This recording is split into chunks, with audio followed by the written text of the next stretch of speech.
All right, welcome back to the build. Over the past month, I've made progress on a bunch of different areas of the rocket.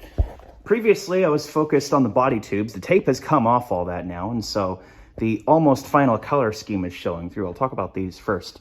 It turns out that this gray that I'm using, I didn't pay close enough attention to the reference photos that were included on the box packaging. That gray needs to be a much darker shade, a little bit closer to this primer here.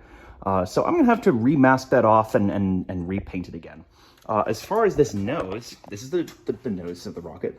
And first thing I did was I just sprayed it with the same filler primer I used on these tubes and just kind of sanded down the seam where the two pieces, I think, I don't know exactly how it works, but there's a little bit of line there, a little flashing left over from the mold. So I just put some primer on that, sanded that down, made it a little loose.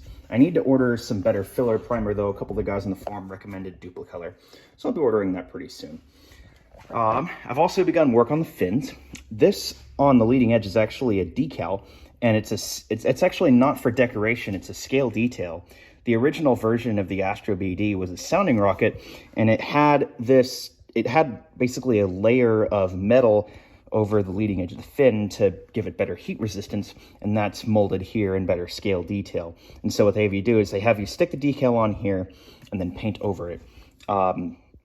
First though, before I did that, I had to washy, just get all the oils off from the manufacturing process, put a little bit of tape here on the fin tab that goes through the wall, and then put the decal on.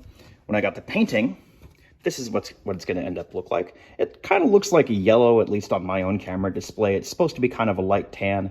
I've seen fins in a lot of different colors, and I don't know, I think this will end up looking pretty cool. Oh, the last thing I forgot, a major structural component I installed was the coupler. I showed this off several videos ago. This is the piece that will hold the recovery system for the upper portion of the airframe, and this coupler is just a little smaller tube that will fit inside the forward end of this lower airframe tube here.